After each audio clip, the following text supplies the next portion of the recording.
Welcome back to Champion News Talk Radio, brought to you by championnews.net. Boy, this has been an exciting show talking about voter fraud and election fraud and all this great stuff. But Jim Edwards, in order for people to vote, they need candidates to vote for.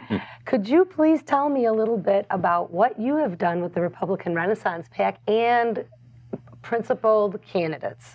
Well, there's a number of people we're supporting, and we didn't get involved in too many of the primaries, but we were watching them closely. And there's a couple of them that, you know, it's just too bad that we had a couple races like in 42 and 52 where we had so many good people running against each other. I wished we could take, you know, some of those divide them and put them in some other areas. Well, that's the fraud that came from the way the Democrats rejiggered this gerrymandering.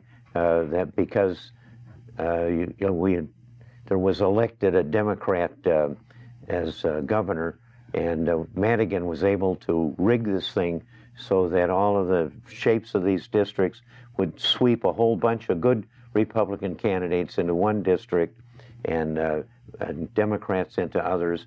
They manipulated this thing so that the shape of the districts biased the way the election would go. But primaries are a good thing. It's a great vetting process, and it really brings issues and the best candidates up to the fore. The process done correctly is a great thing, but the way it was manipulated by gerrymandering the crazy shape of these districts in order to crowd a whole bunch of Republicans into one district so that several other adjoining districts would be have majorities of Democrats in them. Yeah. And very many long, skinny shapes. Yes. And these districts wandered all around the state to sweep up the mix of voters that Madigan wanted.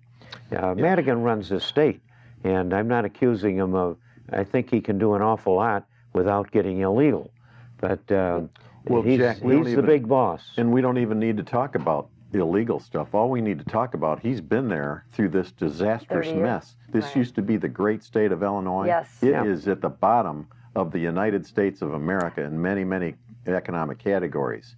Therein lies the reason we're doing what we're doing, trying to get principled people. Yeah. And there are a number of good people that are out there and that we will be supporting in the general election. Madigan's manipulation, this gerrymandering of the shape of the districts that they're elected from, has ruined the relationship of people with the legislature that they have had previously. Now, naturally, there are changes where there should be minor shifts, but the just manipulated shape of all these districts through the whole state has been manipulated by Madigan in charge of this thing, and the Democrat Party that he runs. But you know what? If he runs it with an iron hand. But you know what? If the Republicans had control, I would be kind of willing to gander that we would have had Don't give him a don't believe it. Not to this extent. This guy has made a career out of it for 40 years. Somebody to learn from. And they've got the whole state of Illinois, and all of the purchases that are made are there to convince people how to work profitably with the people that are playing politics. And the whole county of Cook is the only county in the whole state where businesses pay at twice the rate that homes pay for real estate taxes. That means they're able to control all of the businesses that own any kind of property. The pressure can be put on them, as was put on hard in the case of Pat Lack, who ran on the Cook County Board of Appeals. They put up a ton of money to try and get Pat Lack out of there, who was a very competent and honest guy. And it's the first time, and he's been in there for just this last period, voted in. Before that, he worked there, and the Democrats did their damnedest to get rid of him, and thankfully they didn't get rid of Dan Patlack. Well, that's the hardest working, less baloney guy I know of in politics, Dan Patlack. Can I ask you a question? Let's say somebody didn't live in this House district. Could they run for a different district, or do you have to live in the district that with a redistricting, if they were in the old district, they can run in the new district. But then if they won, they'd have I think a period of 6 months before they'd have to move into the new district. So they have to live there eventually. Because Melissa Bean, who was the former 8th congressional district, never lived in the 8th. She lived in the 10th district. So I'm wondering if it's consistent with the state of Illinois as it was for... That's a detail, but what's happened in the last year, Jim here has been vetting candidates all over the state to find good guys, and the Republican Renaissance PAC has been providing a new unity to the Republican Party and bringing candidates to the fore that are worthwhile people. Really, we've got a lot of really good candidates. That's right. And we're trying to implement 6 + 6 - 1.